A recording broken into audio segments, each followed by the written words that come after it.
Welcome everyone to the second episode of the COD Zombies Podcast. Today I'm joined by dkdynamite, a legend in the zombies and just all-around Call of Duty community, with showing topics on the leaks and actually providing good information, unlike some other channels.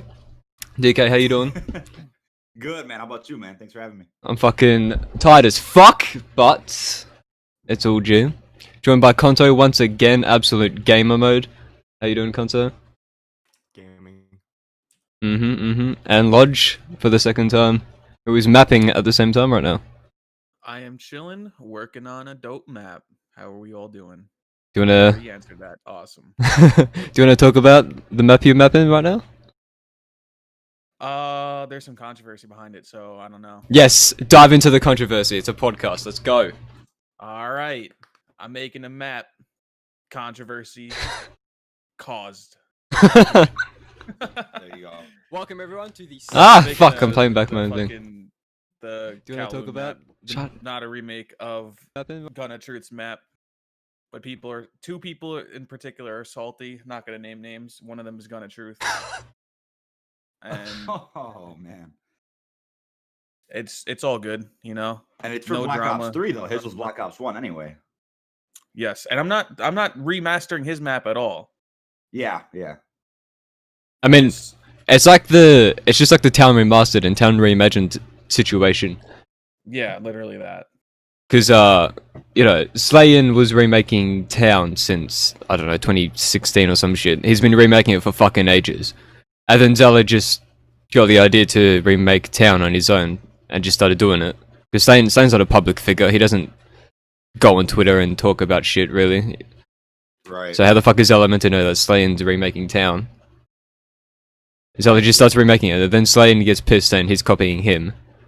But it's like, it's a remake of a map. It's not original to begin with. Right. I mean, it reminds me of like a couple of unfortunate circumstances with, I think it was Kino that was being remade at one point, and then it was canceled. Like maybe you. Oh, Bango's one. Bango. Yeah. I think it was probably that one. He was also doing that with Varrock, but he released Varrock, right? Yeah, he did all of Varrock got Varrock. released, but then you can't open it anymore because of the The mod name forgot what is it the is. same as the the internal. mod. Yeah. Ooh. Yeah, so when they released Chronicles, they just broke that completely. I was like, wow. I forgot that was technically possible. It's insane. Well, no, I'm just toying with the idea of the controversy. It's really not a big deal at all because I'm not remastering his map. I don't have any problems. I just think it's fucking bullshit, this whole thing. And we're all done with it. I'm not really like feeding the fire, to say. Yeah. Fueling the fire, whatever the saying is. I'm Right. like, my starting room is going to be the No Man's Land from Moon. I'm taking that idea, but it's that from the mission Numbers. If you guys remember that from Black Ops Yes, 1. one of the best missions ever.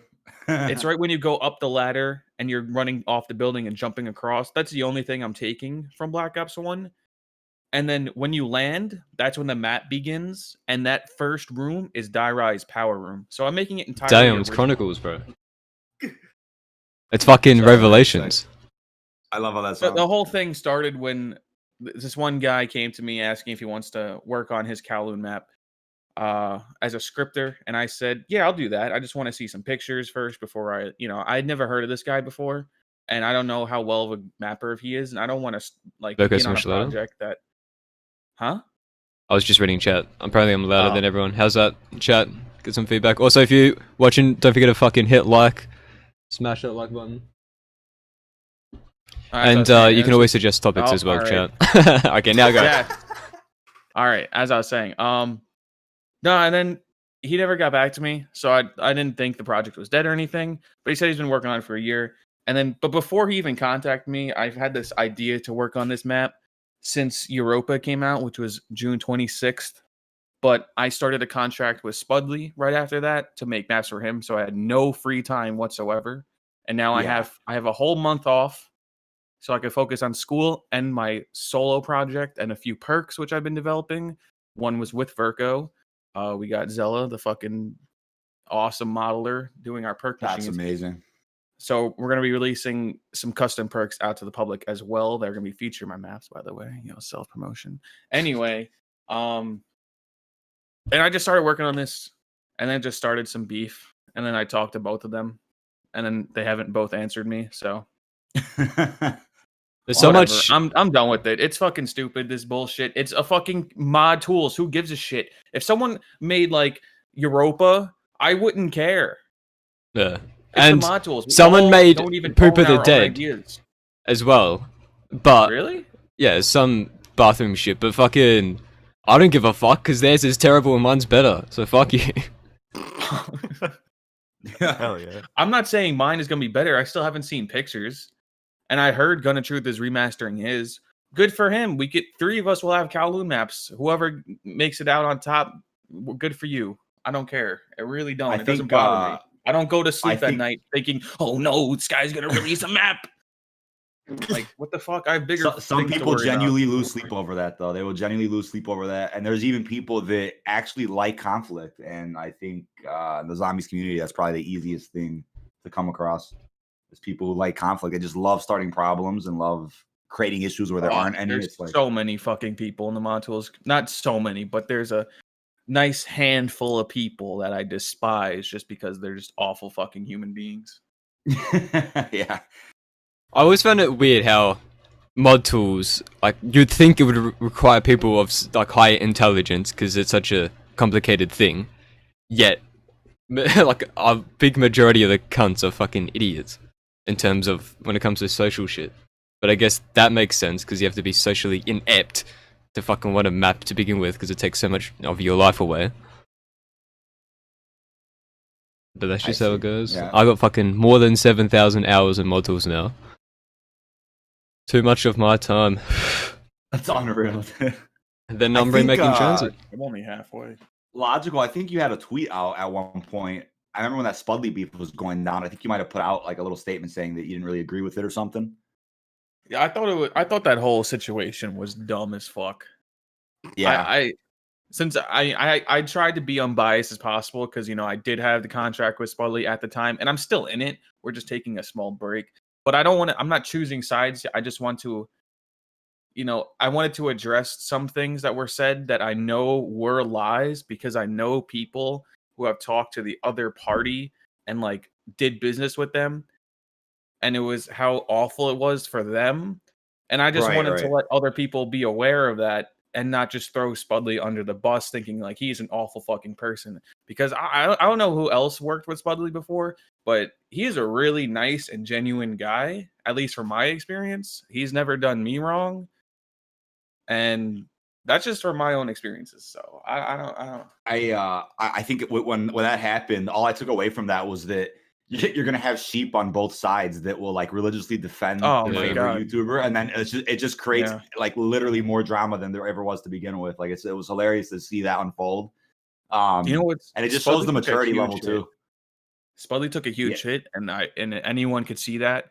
His channel has been stagnant for the last 2 months, and it's such bullshit because up until then it was doing pretty well. And then the Tim Hansen drama, I feel like so many people from Tim's channel either unsubbed or like got dislikes just on all of his videos just to be spiteful. And it's like, I think the bigger impact to Spudley was Lex's audience, because Lex is like double the size of Tim, and the audience overlaps quite a bit. Well, Tim almost has 1 million subs now, right? I don't know. He's close. I don't know. He has like 700,000 plus subscribers. I know. All I know is that Lex Tim has Hansen. more than 1 million. I'm sorry. All I know is that Lex has a way higher conversion rate than Tim with his audience.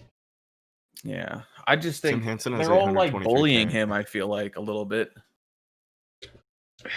which it's whatever.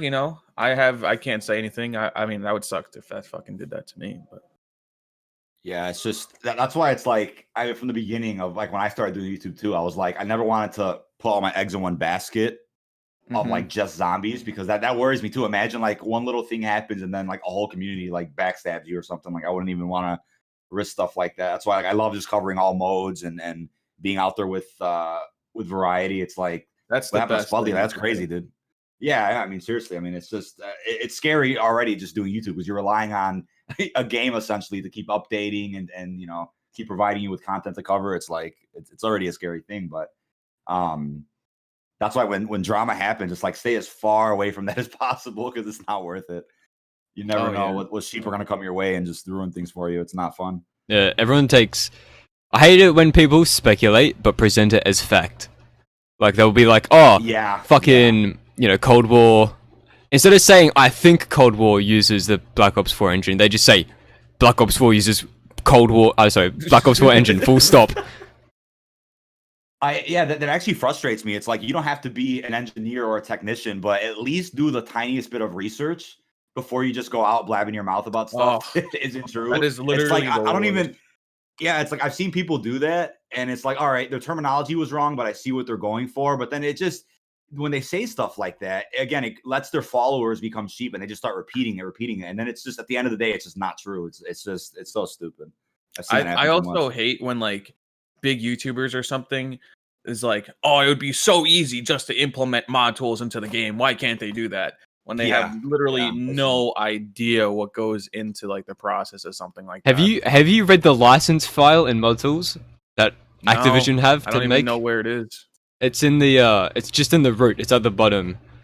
It's because they use tools from so many different companies. This fucking license is ridiculously long. Like there has to be at least like 30 companies there. So they have to like there's a lot illegal with just releasing mod tools, and that they have to avoid because they use so many of companies' tools. Copyright 2007. Yeah, scroll like look I how always see big that when list people, is. a lot of people always say like, "Oh, it's so easy to just put mod tools on console and release custom apps for the console," and it's like there's so much that won't work. There's just Sony, Microsoft. There's a lot of different legal issues with that too. I mean, it's possible. It just takes a lot of time. And it's a big investment from Activision's behalf, and a big liability as well on their legal. I feel like they would have to personally go into each map and make sure there's nothing controversial, because you can make a map for Xbox and PlayStation to say "fuck PlayStation" in your map, and it's like a secret Easter egg, and that will like fuck up Activision's like contract that they have with Sony. Yeah. There's so many things that like go into it. Like you can't have a KFC map because then KFC needs licensing and shit like that. Especially since it'll be on console, they're gonna make it like paid for and stuff like that. Right. Yeah, I could definitely see the complication there. I don't think Custom Zombies will ever come to console. But what about the shit with Xbox apparently just being a Windows computer? Is that still going around? I did see stuff about that at one point. I remember there were rumors months ago about how it was able to run Steam games like in its entirety. So essentially you could play custom maps on your Series X, but I don't know if that's exactly true with the Xbox. I mean, apparently it got debunked a few times, but I think at some point it would be cool to at least see, let's say Treyarch, hand pick a couple of really good custom maps and then port them over.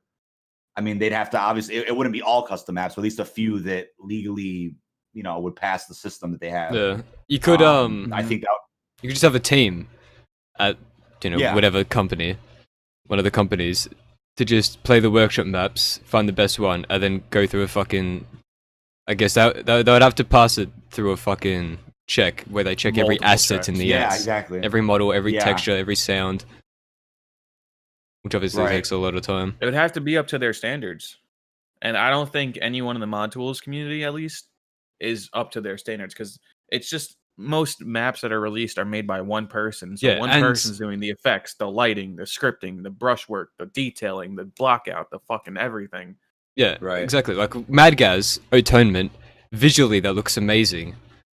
So visually, it's up to Treyarch standards, but in terms of optimization, the clipping, the gameplay flow, and the polishedness is nowhere near Treyarch because it's a custom map. I think Leviathan looks amazing. The layout could be a little bit better, and the lighting could be a little bit better, but I think the visuals are really good, like Treyarch quality. Yeah, that map really impressed me when it came out. I mean, that's the thing about customs. It's like a new map comes out, and you could create like a very similar energy to when an actual Treyarch map comes out. At least for people that have PCs, you can create quite a bit of hype from just a map. I mean, it's amazing to see that.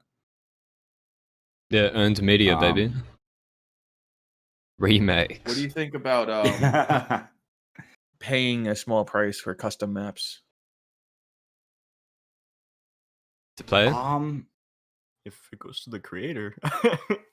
Yeah, I mean, I think so one thing I've always said about custom zombies is like the people that really put in time to make these maps, obviously they learn, new skills along the way. They can add to their resume a little bit if that's what they're going into professionally in the future. But I always look at it like, and I know people have said this too, like there's streamers that'll play it and make thousands and thousands of dollars, right? And then the creator that put the time in to make that may not walk away with anything. Not that, we should be paying all, mappers for what they do, but I just think they definitely deserve, quite a bit of a compensation for some of the work they do. So I wouldn't really mind. I mean, if they charge $5-10 to play, I mean, on the Steam Workshop, I wouldn't really I think be 5 or against that. 10 would be a little too much, but I think that the perfect percentage would be a single dollar, 99 cents for a custom map. It is cheap Okay. enough where majority of people can afford that. If 30% goes to Steam right away, so the creator now gets 60 cents, and then say Activision takes another 20%, so now the creator gets 50 cents. Still, you have a map that gets, I don't know, do something like Leviathan, 100,000 downloads. That's like what, $5,000, something like that, maybe more. 100,000. I can't even do fucking calculations. I was gonna say, isn't that 50,000? Yeah, $50,000. Yeah, if it made 100,000, and 30,000 goes to Steam, and then 20,000 goes to Activision. Yeah, you walk away with 50,000. They spent a year on that map. $50,000. That is a year's salary. I think would be I fully perfect. agree. Yeah, you're right about that one. Yeah, I think the dollar probably is a lot more. I wish I could just, I don't know, contact the fucking. I wish I could just walk into Activision, into one of their fucking board meetings or whatever, and just pitch the fucking. Look, you can make money off this as well, and a lot of it if you just fucking implement it. They can work with Valve. They can do that. Valve had a system in place for selling workshop content. Right. And I just, by the way, talking about spending so much time on a map, I just did how many hours I have in mod tools times minimum wage, and that value equals $132,000. Well, what is your minimum wage and where you live? $18.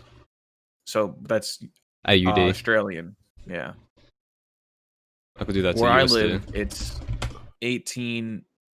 95,000 USD. Wait, you get 18. That's Yeah, New York State is. It's New either York. 15 or 18. I think it went up to 18. New York City. Yeah, but New York's really expensive though, isn't it? That is true. Yeah, it costs like an arm and a limb just to live in a fucking basement. 3,100 hours. But yeah, like 110. when Spolly played People the Dead, he made 12,000 that stream. Just playing the maps. Wow, that's crazy. What did you get from that stream? Nothing. I got me watching it. In Yeah, that's what I'm situations saying, like it's like- that, if I was the streamer Yeah. in that situation, I think I would like. I think I value money in a different way than a lot of other creators do.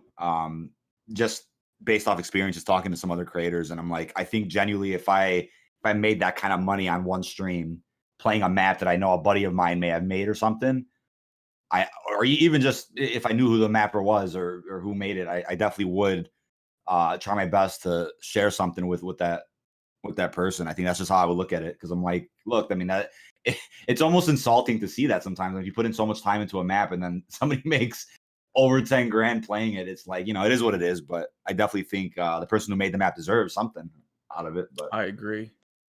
that's just the way I looked at it. If I said to myself, if I ever somehow get to a level where I'm making ridiculous amounts of money per stream and I'm playing a map, I think I would do 25% of all donations from that stream would also go to the map creator.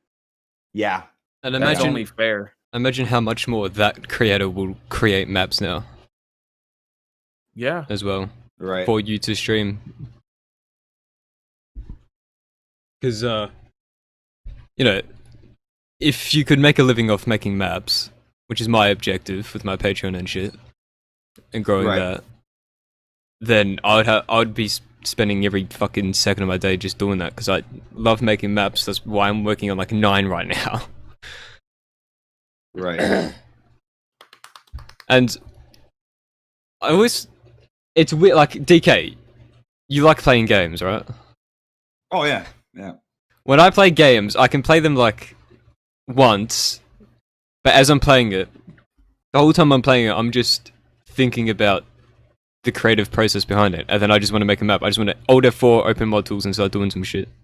I can't fucking play games anymore. I can only create maps. Oh, you just described the mentality that I think I have felt since I was like 11 years old. I'm about to be 21 this Wednesday. I'm like, look, 10 years of this mentality of content. Look at this, man. So when I play, it doesn't matter what game it even is, I'm always like in the background. I'm like a working theater mode. I'm like, how could I, record some of this, transform it to a video? What could I do? Like I'm always thinking about content, which is crazy.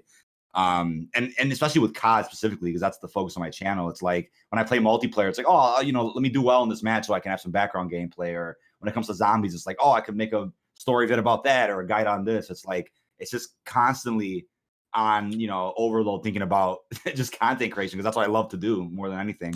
So it's like I don't think I've genuinely played a game just to sit there and play it without the thought of content in the back of my mind. It's crazy. Yeah, I've started getting that as well. Like if I'm just playing zombies, I'm like, should be fucking show me this. What am I doing? Playing the game? The fuck? Yeah, even that. It's like if you're just sitting down and playing something, like if I was going for platinum in all Black Ops games this past summer. That was like my goal, and I'm like, I could just sit off stream, chill and relax, but I'm like, why not stream it? Why not rage a bit on stream or interact with chat while going for some of these trophies and stuff like that. It's like, why not just share that experience with other people, even if I'm just sitting there playing?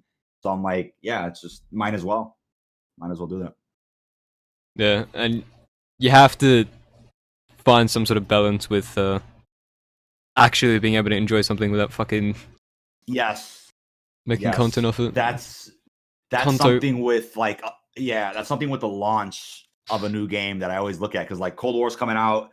It's going to be a pretty packed launch. You have a great campaign coming, a really cool multiplayer, zombies, of course, which I think is probably the most anticipated part of it. But it's like, how do you really enjoy that launch day without getting too stressed out thinking about, what videos or what streams, what should I do? It's like, definitely find that balance to where you're loving what you do. You're not just playing a game for the sake of making videos. Like, definitely have that passion at heart first. That's probably what I would say.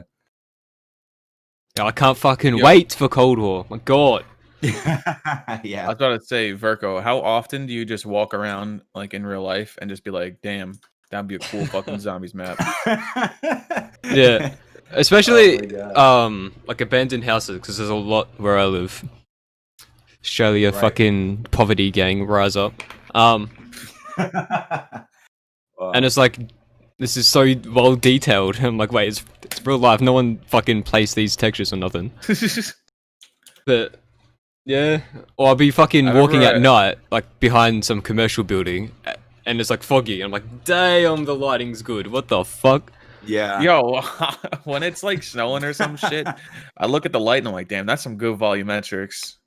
Or like I took a hike like a few months ago when I lived at my girlfriend's place, and I saw this like mossy side of like a little cliff, and I was like, damn, I'm about to like take some pictures of that and 3D scan it. That looks like a sick model. I'm like, wait, that's real life. What am I doing? Yeah, it's that's definitely 100%. But old buildings with like the crazy architecture, that's super fucking detailed. Every like centimeter of it is crazy. And I just like stare at that. Like, I can't even imagine modeling that. It's too complex for me. The Zella. What are you guys thinking about D Machina so far, though, with the footage we've seen? How are you feeling about that? Very epic. I can't wait, because everything, the gameplay wise, I just want to know how everything works. Like the rarities, is there going to be multiple versions of the same gun at different rarities? Like, am I going to have an M1911 rare and an M1911 common? Yeah, so I think from what I understand, I mean, think of like Advanced Warfare a little bit, right? Where you have different rarities, but I think that's how they can implement microtransactions a bit, where, I mean, that would kind of suck if it's only locked behind a paywall to get like a legendary 1911 or something. But I think with rarities, it might be this new grind factor where if you complete challenges or do this, do that, you can unlock these rarities. I mean, or it's just a matter of like ranking up the weapons while playing and then the rarities unlocked. I'm not too sure on that, but from what they've said, at least, I think it's cool that the rarity does determine whether the weapon is essentially usable on a higher round. So if you have like an epic or legendary 1911, that may be more useful on a high round than a common LMG. You know what I mean? So I think that's going to be an interesting factor in the gameplay this time around. It'll be something very different from what we've seen. Yeah, and that's what I'm liking. Just to harp back on the speculating but presenting it as fact, I've seen so many people say that you spawn with common weapons, but is that confirmed? No. I never saw that. Like everyone's just saying that. Everyone's like, you spawn with common weapons. Oh my, yeah. I think they're saying so it just to rationalize the whole spawning stuff. Yeah, I agree. I think what's funny is that people immediately were like, "Oh, zombies is ruined. You're not starting with a pistol." And I'm like, first off, they never said that that's the case. They just said you can spawn in with a loadout of your choice. What if the loadout of your choice is just a pistol and it's an epic one where the pistol is usable for many, many rounds? It's like they didn't change what fundamentally makes zombies. They're just allowing new players to try different things, or they're allowing old players who may be sick of the old system to try new things too. And it's like with the rarities, they haven't really clarified how it's exactly going to work. So again, it's like you said, there's definitely people out there that are just hating just to hate and are already throwing in speculation as fact, and it's not even true. It's hilarious. It's hilarious seeing stuff like that. The thing that pisses me off the most is when people talk about the engine and know nothing about game engines at all. Oh yeah. Like they'll be like, fucking, oh, I don't like the way this gun feels. Fuck this engine. As if it's the engine's fault for the reason why the gun's animated that way. Yeah. It's animated that way because it was animated that way, not because the fucking engine. Right. Oh yeah, man. That's another example of just sheep, commonly using those words. And there's another word that I think you guys are familiar with seeing, and that's the word which is clickbait. So I think that word has been definitely misunderstood, especially in the Call of Duty community, because there was a point in time when clickbait meant being dishonest and lying, and now it's the point where it's like if your thumbnail or title is very bold and exaggerated, that's considered a clickbait. And it's like the meaning of that word has been very, very misunderstood lately, and it's hilarious to see. And I think it's just another example of that sheep mentality. It's like, oh, your favorite YouTuber said this, and you're just going to repeat it, and it just spreads like a disease. It's insane. The intention of a thumbnail is to draw your attention. Right.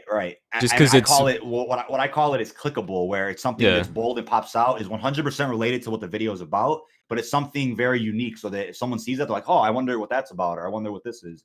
That's what I call it, clickable. Clickbait to me just is like you're blatantly lying in a thumbnail or title. Like I won't name any names, but lately I've been seeing big channels who are multimillionaires, by the way.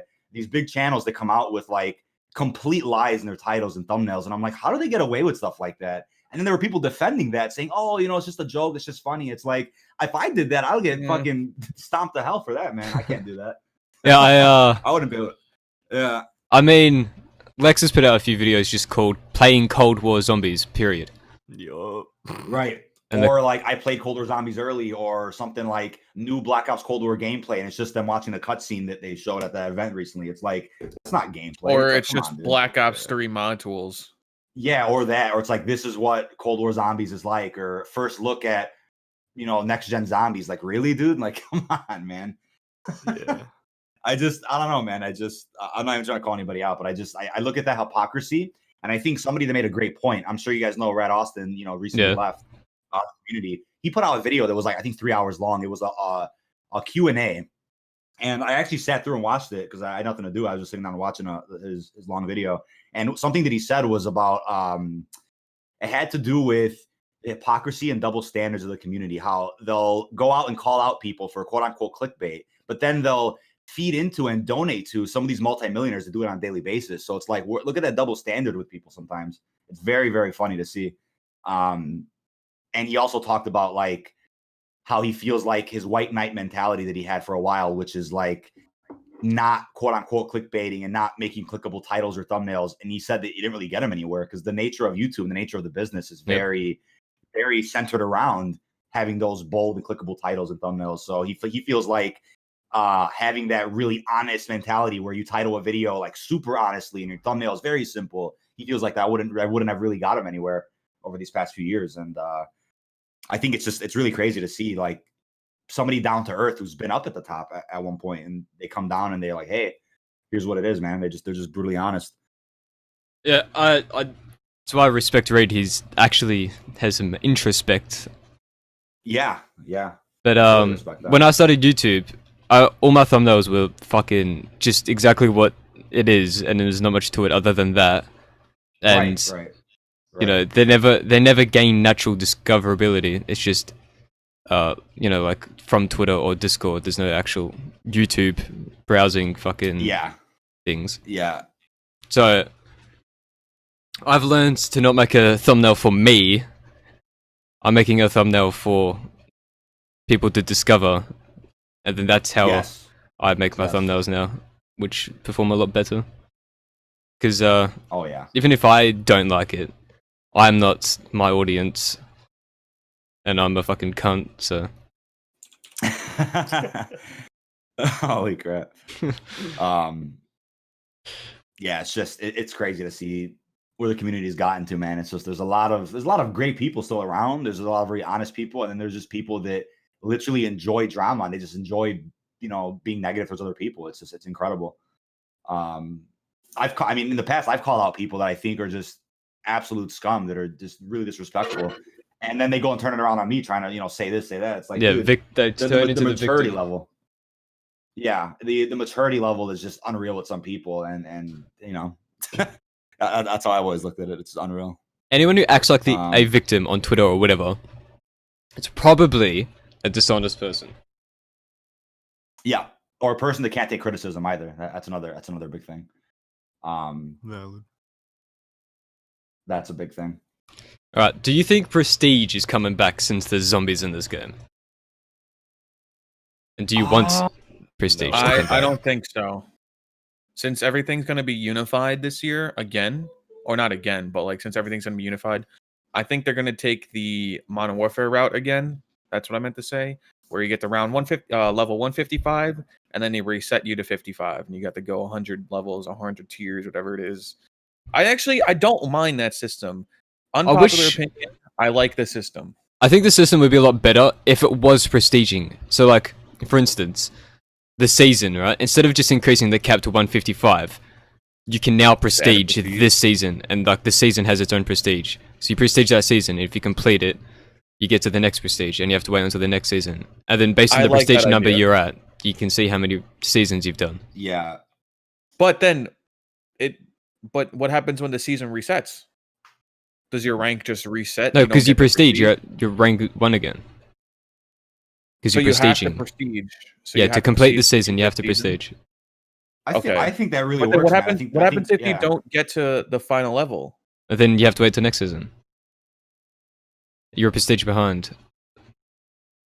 Also, then if you don't prestige that season, kind of a broken. Let's say I hit level 30 for like season 1, then season 2 starts, I'm level 1 again, but then I'm still able to hit the prestige from last season and do the next season. I think that's what you're saying, right? You can still do the one you missed, I think is what you mean, right?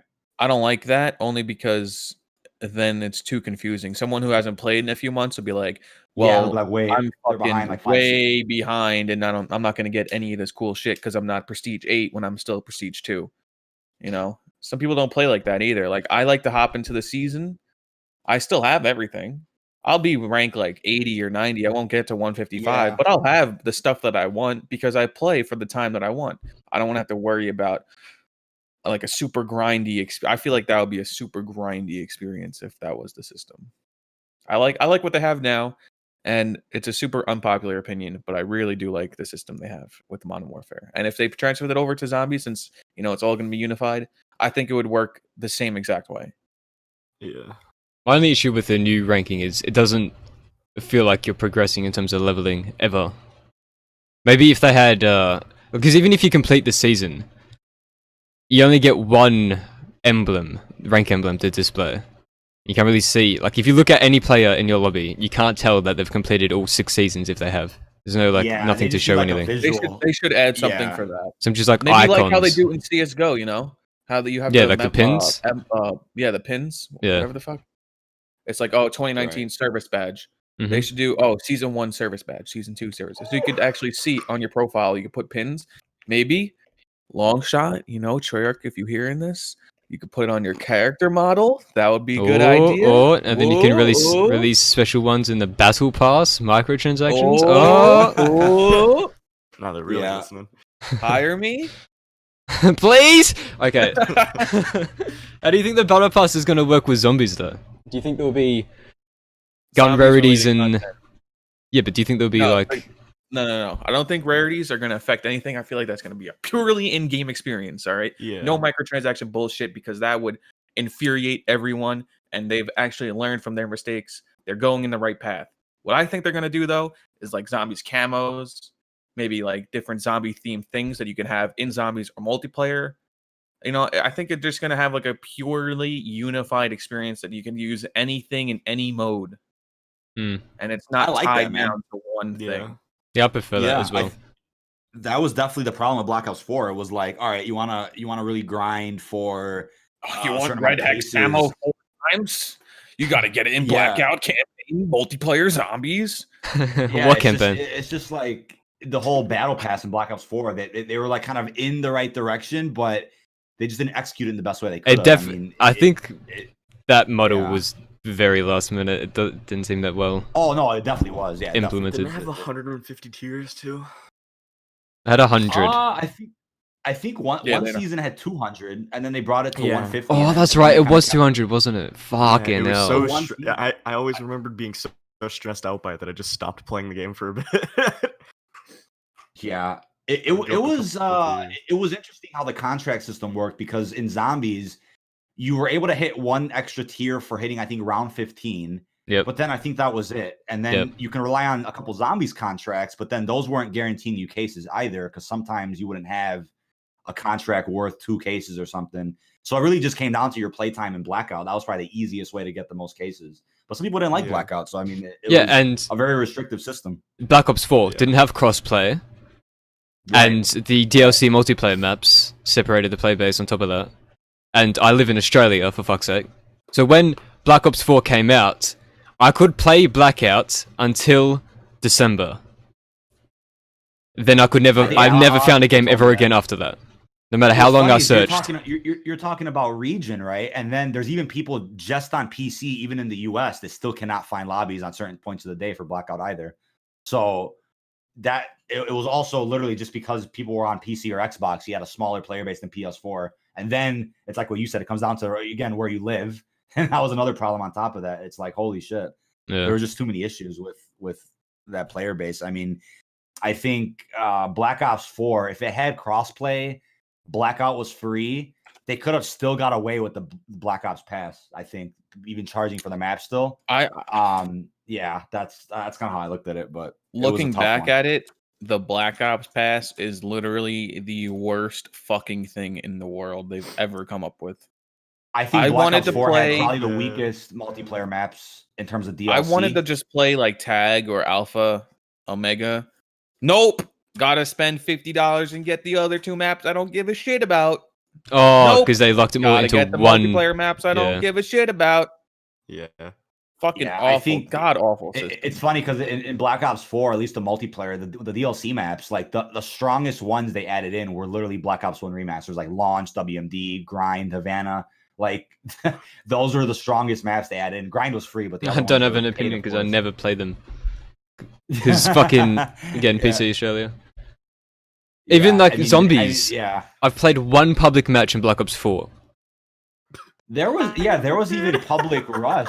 There was Public Rush at one point, and that got removed because the playlist was so dead that they got rid of the whole playlist in that. I was like, wow. I can't wait for crossplay. That's another thing too. They put time into Rush and Gauntlet, like a decent amount of time, and it didn't get marketing like that. They never talked about it. There was no contracts for playing either one of them, so it was like there was almost no incentive to play those modes. So I'm like, that's why I really hope they focus first on like really solid gameplay in the main mode. Then if you want to do an extra mode later, feel free. But definitely don't put too many resources towards all these other modes that may not have a strong player base. But then again, we have crossplay this time, so we should have a strong player base overall. Yeah, that's why I can't wait. Like, Zombies. I haven't played public matches since fucking PS3, just because I'm on PC. You know, like, new Zombies game comes out. As soon as it comes out, I have to search straight away, because this is the only chance I'm ever going to be able to find a public match. A week later, it's dead forever. There's no chance. No matter how long you sit in the lobby for, you will never find another fucking human. For me, because I'm in Australia on PC. I just can't even imagine it. That's crazy, man. That's crazy. That's sad though, man. Really. That's fine. I prefer playing solo, anyways. But sometimes I just want to find some other cunt to fuck around with. Can't do it. Yeah. Investing resources into the wrong area. Mutations. Black Ops 4. Yeah. Why couldn't they do that in fucking Blackout? Fucking. I feel like they spent so much time in Mutations, and I can't imagine what one of the scripts look like for anything in Black Ops 4. Because if you think about it scripting-wise, with the amount of variables you can change in Mutations, that means like every single script has like 500 if statements, depending on which setting you have. I can only imagine the nightmare that the fucking scripting is for anything in that game, which is probably why it was so unstable. Did like a big brain where it just overrode everything. They just said they had to do override scripts. Yeah, but the problem like with that is it's harder scripts. to update them. Yeah, but they never updated their game's shit. Like that works like a mod in mod tools. Is that what you mean? Where they just override scripts. Yeah, that probably makes more sense. That's probably what they did. Damn. Yeah. Fucking. That's wild though. I mean. But the thing is, like, they spent all that time on Mutations, and then they made it so you can't save the settings. You can't share the settings. So of course no one's using it. Because you can't fucking save it. You sit there for 10 minutes setting up, creating a custom experience, and then as soon as you leave the game, it's gone. And there's also no incentive to continue using that. I mean, the only people I saw really using that was like, when a map first dropped, they want to do a shield guide. They would just hop in a Mutations game, highlight the parts, so that they know where they are, and then they'll just keep restarting to see, they use Mutations a couple times, but I never really saw anybody saying, wow, that's definitely a feature that I really want to use tomorrow. Like, it's just such an interesting feature that if they handled it right, to where maybe you do all the Easter eggs legit once, then you can use Mutations to play however you want, that would have been game breaking. I mean, that would have been interesting. Yeah, something, because they just made it so nothing was able to be used. Yeah, and you could have had progression. There. You could have had progression. Yeah, and it's so simple. If a setting makes it easier, just reduce the percentage of XP.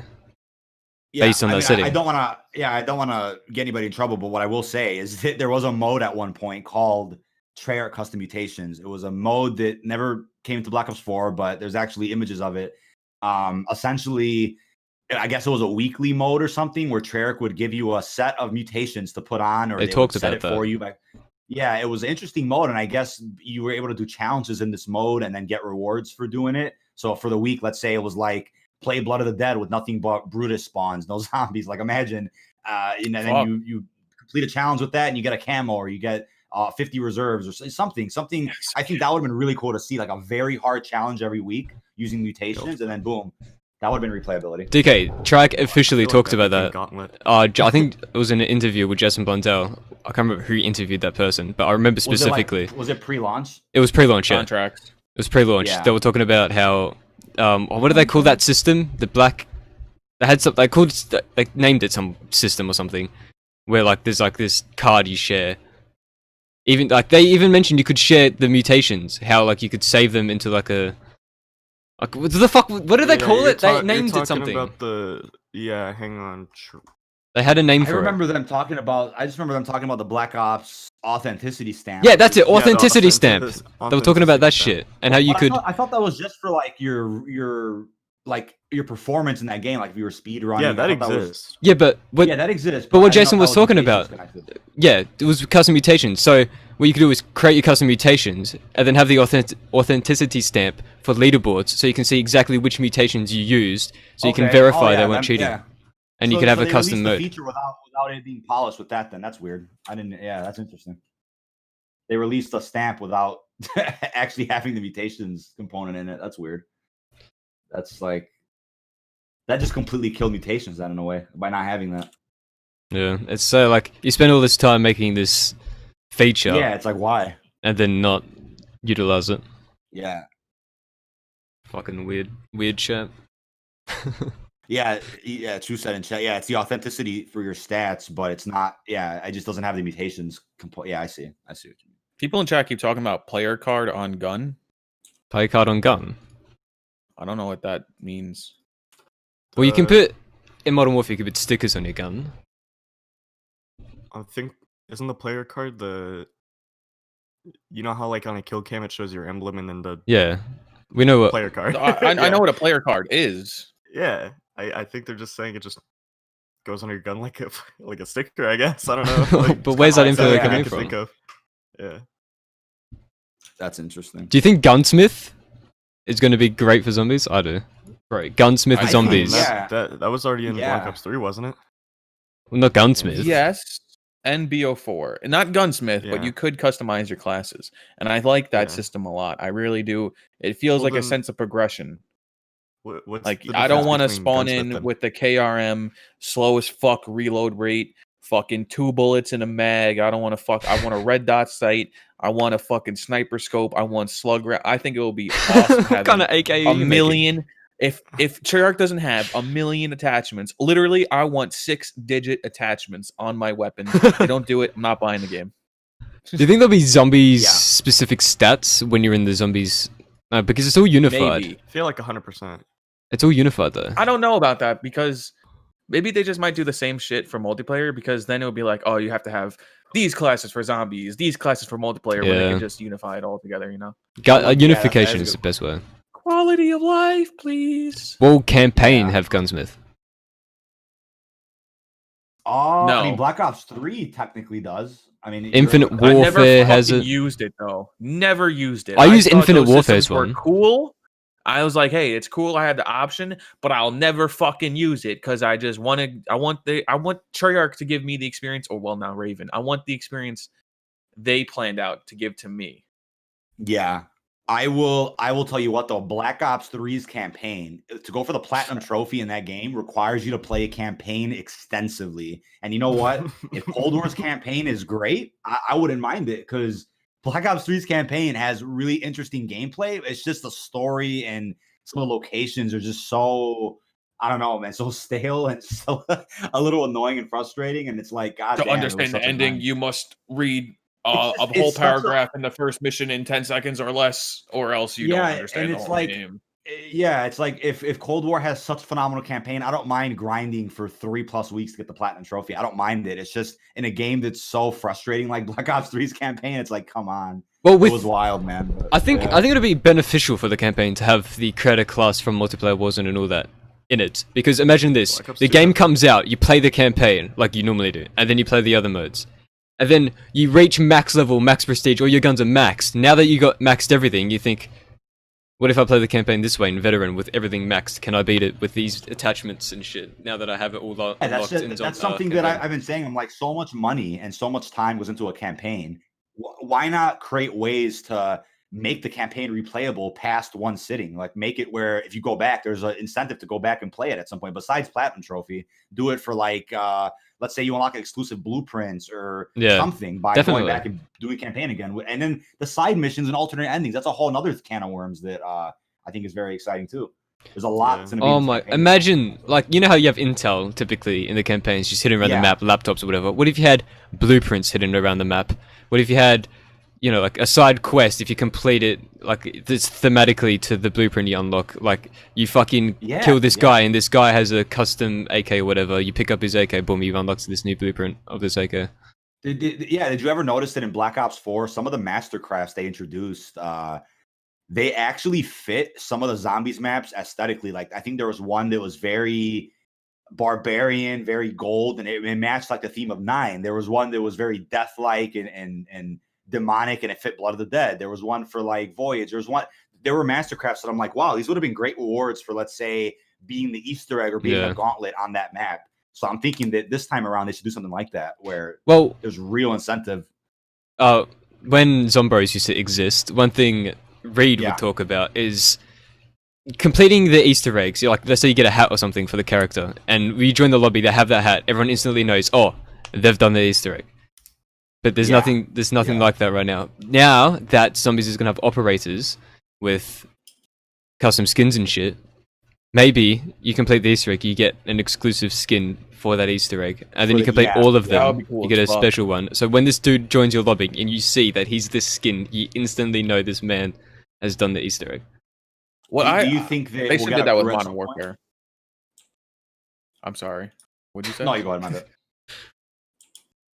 On what? Zombies? Lodge? Yeah. Oh, what? No. I forgot what. Oh, no. Modern Warfare? No. Like with the hat system. Like with the fucking Bunker 11 Easter egg, they gave you a weapon blueprint. They should have gave you a full fucking skin. Because who gives a shit about a weapon blueprint? Especially one that sucks dick. Like, come on. There was one recently for the Subway Easter egg. It was cool looking, but it's for a weapon that I probably wouldn't use anyway. So it's like, okay. They had a fucking Subway Easter egg? Yeah, the secret Subway. And it required an Easter egg in the bank, I think, or one of the buildings in the downtown area. You do something, and then you unlock a secret train that takes you to a secret Subway. That's pretty cool. And you get a blue. Warzone has some cool stuff in there. A lot of Easter eggs. Modern Warfare just has a lot of Easter eggs. I didn't. Fucking Lodge was just playing the subway. What's it called? The station gunfight map. He's shooting fucking like ornaments off a building. Next minute, there's a giant teddy bear in the vista. What the fuck? Yes. Yes. There was even demonic goats on one of the maps too a couple months ago. That's so fucking weird. Well, I saw me and Robit did the rats one. We had to get the cheese and find the mouse traps. That one took us like an hour to do because we couldn't find. Oh the yeah, trap. Was that the Chester one or what was that? I forgot. That was. It was the London map. The London, yeah. I know what you're talking about. That was the not Piccadilly, but it was the DLC one. Yeah. From my perspective, this is not Call of Duty. The Infinity Ward has always done the weird Easter eggs. Do you think they'll end up doing a crew for future Zombies maps, or will it always be operators in this game? I think 100% operators. I think even they might end off setting up for a crew. Even then, I mean, they could have celebrity operators across the whole game. Yeah, that's more money in that. That'd be cool. I only say that because Snoop Dogg. I like it better. You know, there was a lot of story between the four characters, but I feel like it's easier for the casual player, someone like me who, you know, I play the game and Richtofen says a quote in one map that relies on information from another map. I have no idea what the fuck that means. I don't follow up on the story. I just want to play zombies. But they're giving me the option now where I don't have to get a PhD in the maps and I could just learn from environmental storytelling or like stuff like radios and shit. Where I liked in Der East from World at War, I fucking was studying the maps and shit, just listening to radios because the characters would be like, "Player, get me the max ammo, or I'll fucking eat your ass," or something like that, you know? Yeah. I mean, one thing I hate in games or movies or in like any form of storytelling is when characters just blurt exposition. And Samantha, Samantha, for instance. But like Richtofen would just blurt like a fucking random shit from like fucking 1907 in dimension 58,000 universe B or whatever. And it's like, I don't know what the fuck this means. It's just a bunch of information things yelled at me. But I think at first I was thinking they would do like a World War II system where there is a crew, but then if you don't want to play as them, you can play as any operator you want. That's what I thought they were going to do at first. I never played as the other characters in World War II. Huh. Like, and the thing is, you were unlocking those characters through quests as well. You couldn't just play as anybody you wanted. You had to actually do quests to unlock certain characters, which you were able to use, I think, on all maps as well. There was like 20 plus. Infinite Warfare zombie storyline with the four characters only because it was super simple. They fucking simplified the fuck out of that game, and I thought it was easy to pick up, so I liked it. I never played more than Zombies in Spaceland, but still. I think one thing that makes Game of Thrones good, right, forgetting season 8 and 7, is that you can watch it the whole time without diving super deep into it or anything. It's just like casually, and you get the show. You don't have to like know everything. Yeah. But if you want to, you can rewatch it and go super deep into it, and there's so much there. There's both levels. And I think having just environmental storytelling instead of just these characters that have super histories is better. Yeah. To just pick up and play the map, and you get it. It's, there's this secret facility underground of this airfield or whatever, and they were experimenting that. That's super easy to pick up. You're shooting the zombies there. Simple. But if you want to, you can dive super deep into it. You don't have I to. think that's interesting because Black Ops 4 had something like that, where Black Ops 4 Zombies, honestly, if you really understood the story, you were really able to appreciate some of the things they were doing. But then if you were kind of casual or didn't really get what was going on, Black Ops 4 was a bit much to kind of dive into and comprehend, which I saw from a lot of casuals, really. I mean, throughout Black Ops 4, it was... I was seeing two sides of the spectrum. One side, we had Ether fanboys, hardcore people that knew the lore. They were like, wow, look at this, look at that. And then casuals were like, why are we playing as Victus again? Like, it was interesting to see that. Like, I imagine Blood of the Dead makes no fucking sense unless you know the full history of zombies. Like, what, you're just at this prison from this lab. Why? What? Yeah, it's like trying to explain. Why Like, that's why I am so confused. Yeah. It's like, why are we playing Blood of the Dead again? I mean, Mob of the Dead. It was something to explain to somebody that was new. It's like, oh yeah, this is in between Zetsubo and Gorod, but kind of going off on a new path now. There is no Gorod after this. It's like trying to simplify it to people. It was definitely a challenge. That's why I'm like really excited about what they're going to do with Dark Ether, because now it's at a point where if you didn't really pay attention throughout the past 10, 11 years of zombie story, you could pretty much start fresh now. It shouldn't be that confusing at this point. Yeah, so hopefully they I love what they're doing. There's one universe, there's one reality. There's no fucking 7.9 billion Richtophens or whatever. There's no fucking... you can do time travel, but just don't... Time travel is a very problematic mechanic in any story, game or movie, TV show. Time travel is already really messy. So you go backwards and forwards. Don't go left and right. Yeah. Right. And that's what I've been seeing. Like, I know Avengers Endgame introduced a new version of time travel that we really haven't messed with much before. Because usually it's like, oh, you change the past or you change something and then it ruins your timeline. But then usually we're used to like... Or I think I said it wrong. Hold on. In Avengers Endgame, they had it where if you changed events, it would just create branch timelines, different timelines altogether. Yep. Whereas what we're used to is like Back to the Future, where you change something from the past and it actually affects your future. Like it's a very I despise Endgame so much. I fucking hate that film. Yeah. I love the shit out of Infinity War, and I hate the fuck out of Endgame. Did you watch like the MCU since like the first Iron Man? Yeah, I've watched the whole thing up. Okay. I watched it in fucking theaters, and it was I've never been like, every time I've gone to the theater, I've never gotten bored. Even if the movie's shit, it's still like somewhat entertaining to just look at. Endgame, I legitimately just got bored. I wanted to like fucking get up and leave, because like one thing, the moment that turned me off the film instantly was when Tony Stark was just like, Mobius strip, and then boom, time travel was invented. I was like, okay, I'm done. What is this shit? Fucking rat walks across buttons, hits the right sequence, Ant-Man comes out. I think it was...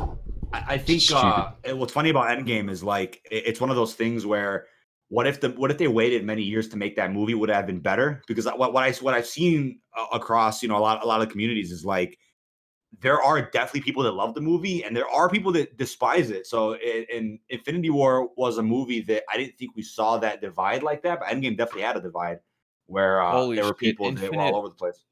I was going to say Infinite Warfare. Infinity Warfare? Fuck. What is it called? Infinity War? Yeah, Infinity War. Yeah. Infinity War. Okay.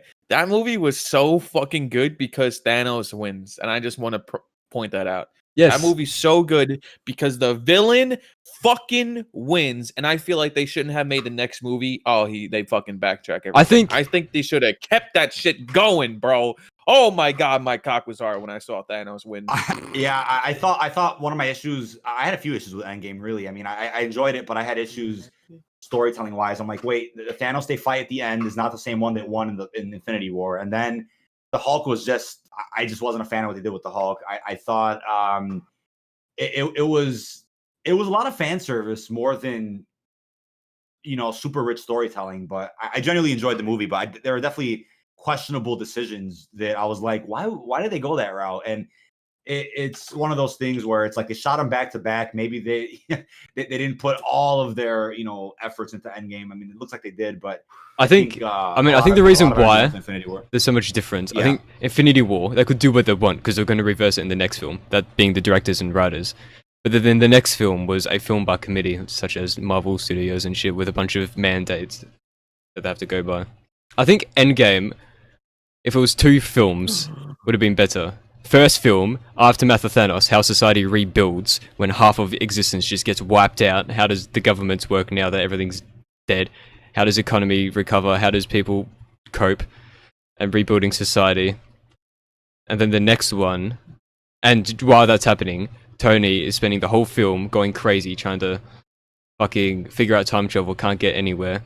And almost would that have been interesting to really watch though? With like it seems more like a you could have this. Like it would be a good TV series. It could have been like a TV series of like a huge drama of like the world collapsed and all that, and then. But I think it brings so much more impact to the next film when that happens. So you could have all this drama happening, and at the same time, follow Thanos' perspective as well, and create some shit with Thanos. Like, let's say there's another entity in the universe that's after the Infinity Stones. And gives an actual legitimate reason why Thanos destroys them. Like, let's say I don't fucking know. Something is after them as well. Some other villain we've never seen. And then there's drama between that. I'm curious to ask now, speaking of Endgame, like, what were your thoughts on, like, the Endgame in Tag or Toten? Like, what did you honestly think about what they did with that? Since Shadows of Evil, I was kind of turned off the story. So I wasn't that invested. So you weren't a fan of like the whole multiverse, Keepers, Apothecans, all that crap. Okay, I see. Because didn't give a shit after Origins. Bro, fucking Shadows of Evil, I loaded in. All I saw was squids, tentacles, and shit. I'm like, oh yeah. I like the idea they were going in, but they should have made a new story. Like, I thought the characters, like, if they kept fucking Jackie Vincent and Doctor Guy from Jurassic Park, it would have been a good fucking story. Jack Goldblum. Dr. Guy. One last thing about Endgame. Thanos warship. It destroyed the entirety of Xandar, a whole planet. It's Thanos warship, right? This thing is meant to be fuck off powerful. They shoot the ground and it creates tiny holes. What is that? It should destroy all of Earth. The fuck? Anyways. I think it's bitch slapped by one person. I think that's another thing I call. Yeah, I'll call it plot force because theoretically as well, Tony didn't have to die at the end. Black Panther took the glove. He could absorb that energy. He wouldn't have died from snapping. Spoilers. Excuse me. I never saw Endgame. Yeah. Wow. Oh shit. Yeah. I don't give a shit. I know what happens. I think genuinely, no matter what, I think there's always going to be problems with big ending events just for the sake of, progressing a story. There's always going to be, those questions. Oh, why couldn't they do it this way or that way? It's like, and that's what I felt too with like Tag is like Black Ops 4 as a whole was interesting story wise for Ether because then they were consistently setting up something that we didn't see. And it was like, is that big brain or is that subverting expectations just to subvert expectations? Like, I think it's the same problem. That's even the Star Wars argument. That was even a Star Wars argument with like what they did with the new trilogy as well. Like, I don't know if you guys are into Star Wars, but there was even, there's a lot of arguments about why they were setting this up, setting that up, and they just subvert your expectations to look cool. It's like, really? I've seen it with so many, and even Game of Thrones, you were mentioning earlier. Mm-hmm. So many things have done it lately, just completely going off track of what we expected. I mean, I think there's like one story that I don't know that actually ended perfectly and didn't have mad upsets with it, and that's Breaking Bad. I never see anyone talk about how bad Breaking Bad's ending is. But like, they ended it when they were at their highest. Game of Thrones went down. Ending. I can't even fathom what the fuck happens there. And Black Ops 4 ending. I mean, you could speculate why. Budget cuts, whatever.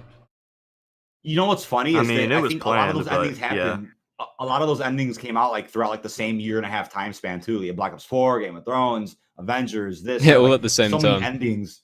Yeah, all the same. And then it was top 5 endings of the year. It's like holy shit. There was just so many endings that there were a lot of expectations for. But I think generally, Avengers probably had, out of that year, probably had the strongest ending for the the 3-phase arc they were going with.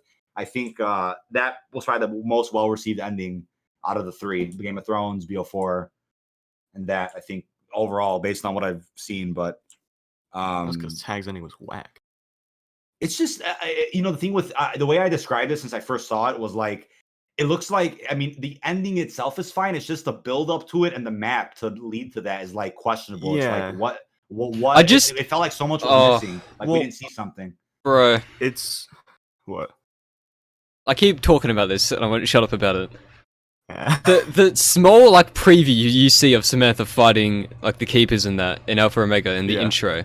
Yes. Imagine if that was realized in CGI. Yeah. Well, that's something I said. Alpha Omega's intro, I will call it an intro, even though it was really like what I thought was concept art, was like Ether Returns. Yeah, no, well, they marketed it as Ether Returns, Black Ops 4 Zombies, and I'm like, oh, it's just like a kind of hype trailer. It's to bring back Ether because it's been gone for for a couple months.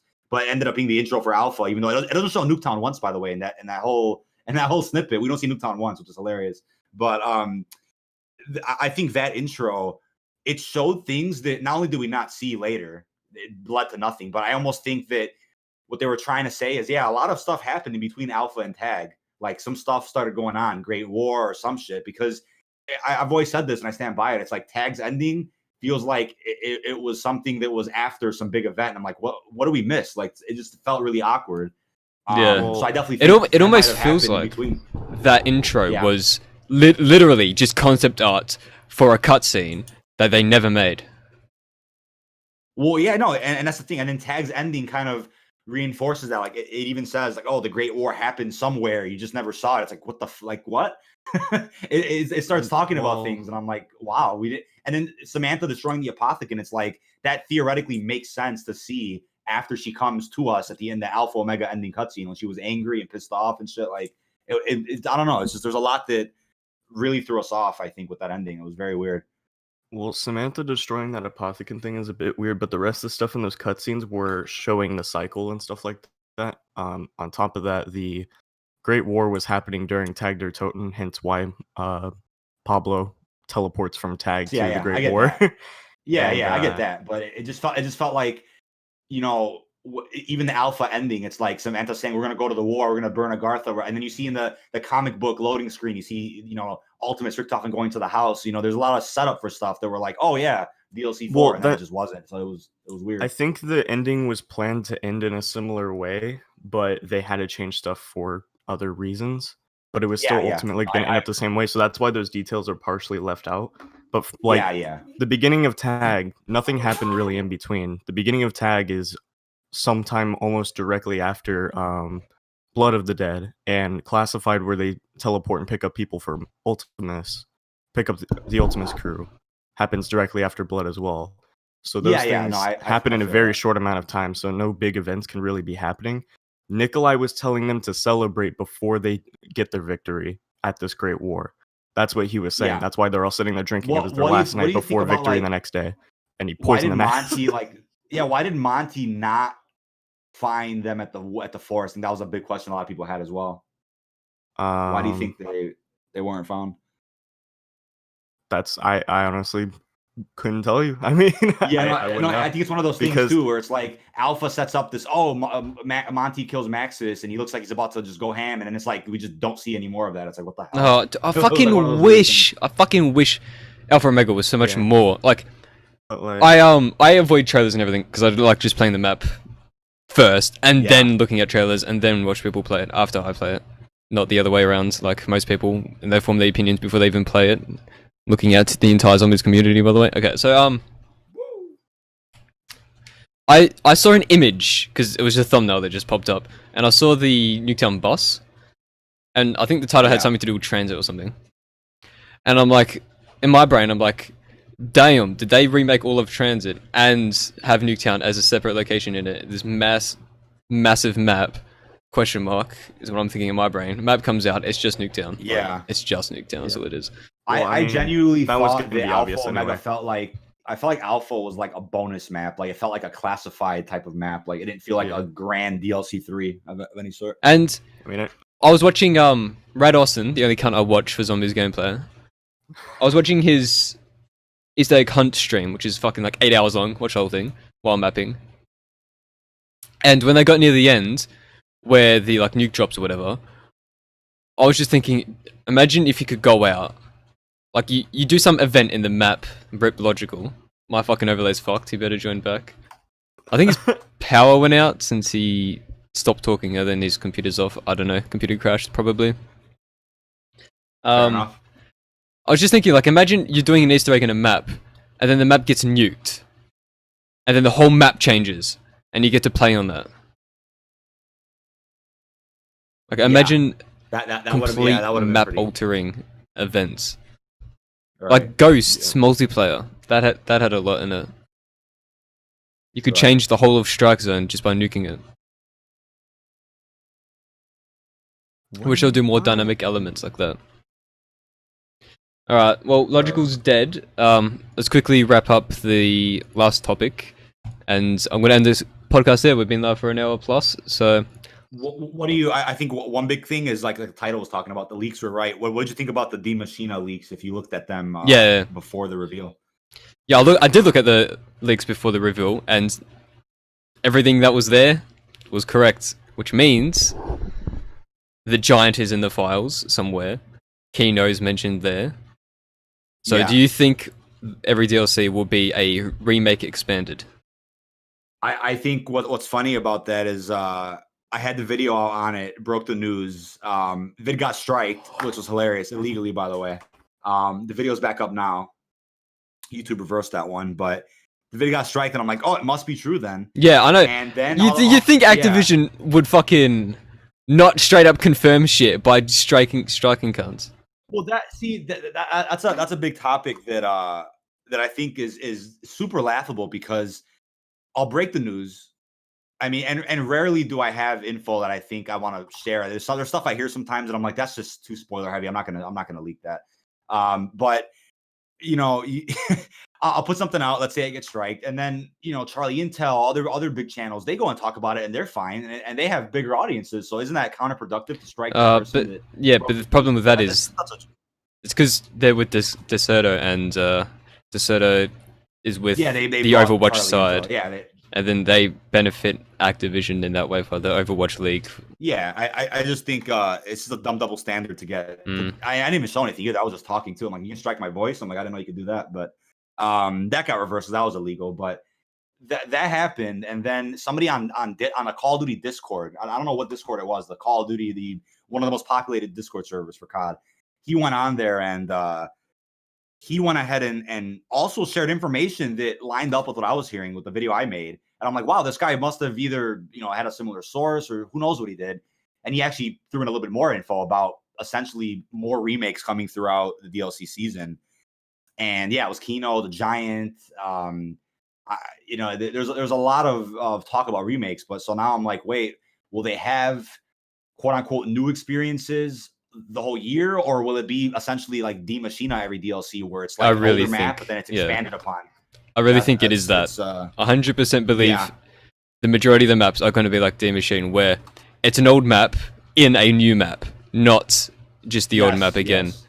So I think Berlin. What's interesting too is Kino. Yeah, Berlin is a really exciting one. One thing I heard quite a while ago actually was, and I quote, it was like, it's transit ... but you'll see what I mean. So I think we're looking at where you'll have a bus for whatever, but it'll take you to completely new locations, or it'll, who knows how they'll handle it. But I think when it, like in transit's perspective, it'll definitely be a much different map than the one in Black Ops 2, D Machina style. Yeah, so like it's just the transit style in terms of the way it works, but not the same map. Yeah, and that's what I heard a while ago, and that was from some of the same people that somehow had all info for Warzone, Modern Warfare. It was crazy. But when it comes to your transit now, and the one you're making, I'm like, it's still worth doing. Because people are like, oh, what's the point if they're gonna remake it and blah blah blah. It's like, well, yours is gonna be, Black Ops 3, right? It's beyond Black Ops 3, essentially the transit that we know. Yeah. So still worth playing, of course. If you want to play a modern transit on, newer, a newer engine, so to speak. But Black Ops Cold War's transit, regardless, won't be the same exact map that we saw back then. So there'll be a way to differentiate both. It's not like you make transit now and then the exact same map comes to Cold War. It's like it's not that. Yeah, I've always said I'll only stop making transit if Cold War's transit happens to be at least 90% of the idea I'm going for, and I doubt that's the case. Highly doubt. Yeah, highly doubt. I mean, I think we're definitely going to be looking at a lot of D Machina style maps in this game, but at the same time, will people be mad about that? Because I know there's like this complaint about too many remakes. And I'm like, I think if they're D Machina style, I don't think people will complain that much. But if it's Black Ops 4 style, where it's technically the same map, just a couple new areas kind of thing, then that's a bit different. But D Machina looks significantly different than just a Noct remake. I like comparing it with Transit. Like, Transit isn't just Noct again because Noct is in it. It's fucking Transit. Yes, exactly. No, that's very true. And I think there's so much in Transit that was not explored, whether it be a bus route B or the cornfield area, or there's so much that was essentially unfinished. They can expand completely in its own remake, like a. They could make such a huge map. Like, think of how big a Warzone is. Oh, they can do huge maps. That's the thing. Warzone Zombies, it's coming in 2 weeks now, maybe less. That's going to be like your first look at real next-gen zombies, which is insane. Like, that's something that's very exciting to talk about. Is the SSI, is this map going to become night? Well, the map is going to become night, but I'm not sure. But yeah, it'll become night, I think, for solos, duos, quads, and all that. But I think the zombies mode as well is also in a night version of the map. It's essentially Pandemic from Blackout as well, where you can play as a zombie too if you die. So it's like, think of Turn in Warzone as well. Like, it's gonna be interesting. I think there's a whole Easter egg with it too. So it looks like it's gonna be pretty big in scale, from what I understand. Yeah, lots of my power went out. I knew it. I fucking knew it. Yeah, he called it. I was right, chat. All right. Yeah. What do you want to end it here? I think this is a good ending point. All right, everyone. Hope you enjoyed the second episode of the COD Zombies podcast. We'll be returning again next week. I was joined by DK, Konto, Logical. You can find all their links in the description. Follow them on Twitter. Don't forget to hit like, and if you haven't subscribed already, subscribe. I'll see you all next time. Hit that notification bell. For watching. Let's do that too.